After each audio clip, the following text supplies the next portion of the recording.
இதே பேர் போன ஒரு மை செட்டு. ஆமாம், ஆனால் மை செட்டு அவங்க மைக்கெல்லாம் நம்ம வந்து பாடுறோம் அப்படின்னா ஒரு பெருமைக்குரிய ஒரு விஷயந்தான். ஆனால் அந்த லைட்டை எதுக்கு இவ்வளோ பவராக கட்டி வச்சாருன்னு தெரியல.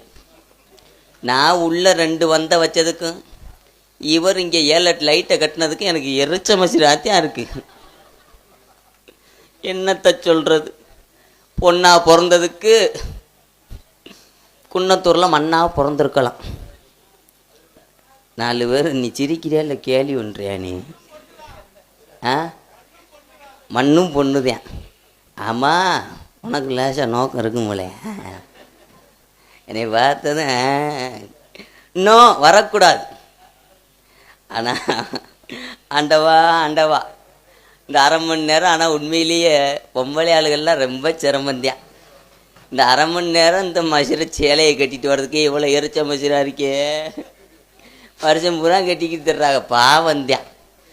ஆமாம், நாங்கள்லாம் இன்னைக்கு எங்கே வரோம் தெரியுமா? கண்ணும் கருத்துமா காட்டு காவலுக்கு போகிறோம். என்ன பூ ஒரு மாருதியா காலை சுரன்ற? என்னடா எறும்படிச்சு பிடிச்சா? எறும்படிச்சு பிடிச்சா இல்லை நோக்கம் கிளம்புதா? இன்னும் வரக்கூடாது.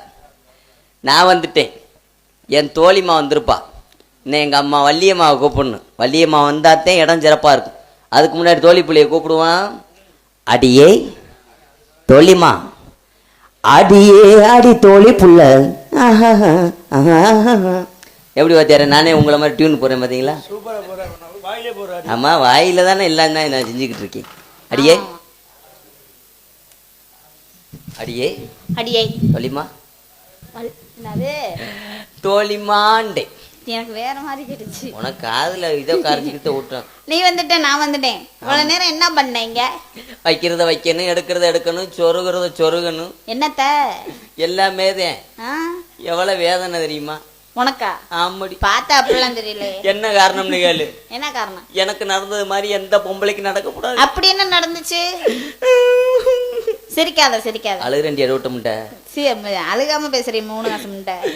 எல்லாரும் கல்யாணம் பண்றாங்கன்னு ஆரம்பத்துல நான் ஒரு கல்யாணம் பண்ணேன். நான் ஒரு கல்யாணம் பண்ணியா? நான் ஒரு கல்யாணம் மண்டையில பண்ண வேண்டியது. நீ ஒரு கல்யாணம் பண்ண? ஒரு கல்யாணம் பண்ணேன். சரி, யார கல்யாணம் பண்ணேன் தெரியுமா? யாரைய? முதல்ல ஒரு கொத்தனாரை புடிச்சு கல்யாணம் பண்ணி. நல்ல வேலை பாப்பாரு, 1000 ரூபாய் சம்பளம்.